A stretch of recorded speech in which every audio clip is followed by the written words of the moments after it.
Good morning, everyone. Good morning, second grade. Thanks for joining us again. We are working on Chapter 5 of the Boxcar Children. I'm going to start on page 45. So I hope everybody's comfortable. I hope everybody has their beverage. And let's get started. Chapter 5. The Explorers Find Treasure. The next morning, Jessie woke up first, and she got up at once, for she was the housekeeper. The dog sat in the door of the car and looked at her as she jumped down to get the milk for breakfast. Then he jumped down after her. Jessie walked down by the little brook and stopped to look at the waterfall. It was beautiful. "I must look in the refrigerator," she said with a laugh. It was a funny refrigerator. There was a rock behind the waterfall, and the night before Jessie had put the 2 bottles of milk in a hole in this rock. Now she took out the bottles and found that the milk was very cold. "Is it good?" called Benny, who sat in the car door. "It is delicious," cried Jessie. "It is cold, too." She got up into the car with the milk and sat down beside Benny. Then the 4 children drank the milk for breakfast. Henry said, "Today I'll go to town and try to get some work to do. I can cut grass or work in a garden or something. Then we'll have something besides milk for breakfast." He washed his hands and face and started out. Sorry about that. That was my alarm. I'm so glad you have a dog, Jessie," he said. "Goodbye. I'll be back at noon." The children looked after Henry, and then they looked at Jessie. "What are we going to do now, Jessie?" Benny asked his sister. "Well, Benny," answered Jessie, "we'll go exploring and look for treasures. We'll begin here at the car and look until we find a dump." "What's a dump?" asked Benny. "Oh, Benny," said Violet, "you know what a dump is. Old tin cans and old dishes and bottles." "Are old tin cans and dishes treasures?" Benny wanted to know. "They will be treasures for us," answered Jessie, laughing. "And wheels?" asked Benny again. "Will there be any wheels at the dump?" "Yes, maybe," replied Violet. "But cups, Benny, and plates, and maybe spoons. You like to drink milk out of a cup." "Oh, yes," agreed Benny politely, but anyone could see that his mind was still on wheels.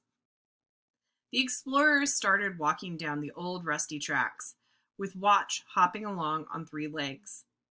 The other paw, still tied up with Jessie's handkerchief, was held off the ground. But the dog looked very happy. He liked these kind children. They all walked along through the woods, looking this way and that. After a while, the old track came out into the sun, and the explorers found that they were on top of a hill. They could look down and see the town below them. "Henry is down there," said Jessie. Benny was walking along beside his 2 sisters.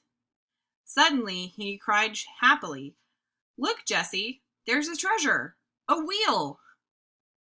The girls looked where he was pointing, and they saw a big dump with many old bottles and tin cans on it.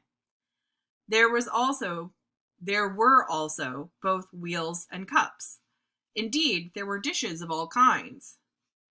"Oh, Benny," cried Jessie, "you saw the treasures first. What should we do without you?"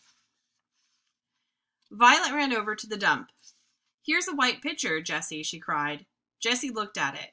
It was all right, with only one small crack. "Here's a big white cup, too," she said happily. "Can you use a teapot, Jessie?" asked Benny. "Yes, indeed," she replied. "We can put water in it. I have found 2 cups and a bowl. Let's look for spoons, too." Violet held up what she had found, 5 spoons covered with rust.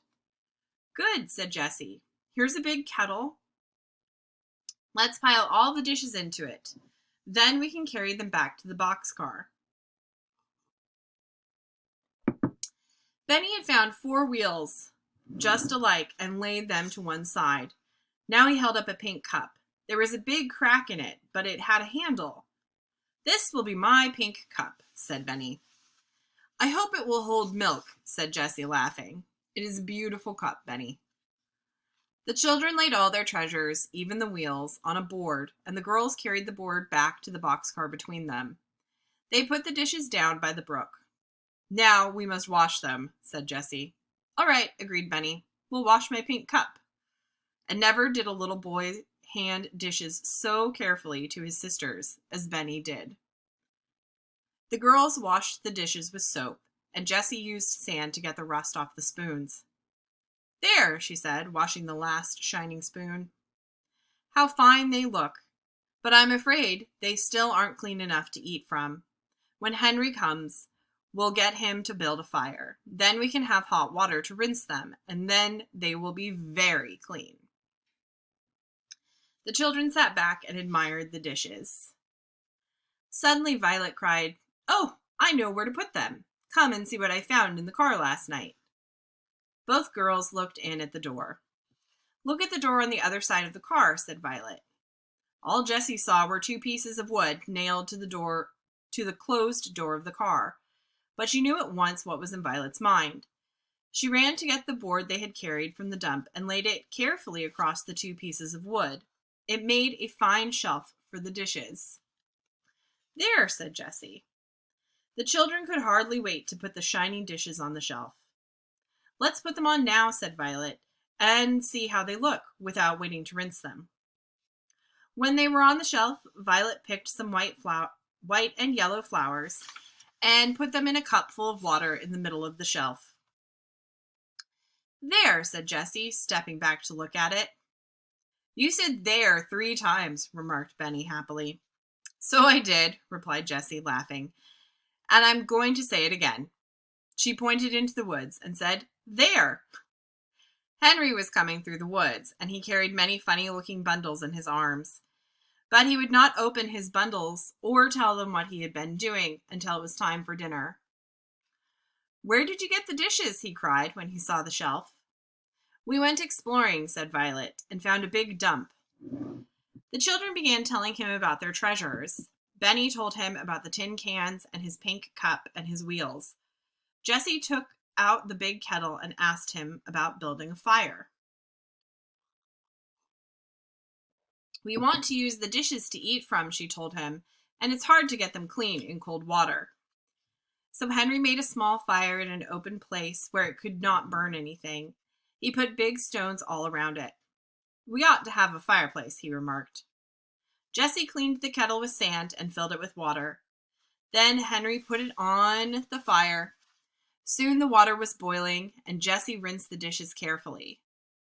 "Now I know they're clean enough to eat from," she said happily. All right, that's the end of chapter 5. Thank you guys so much for joining me. We'll see you again tomorrow. Bye.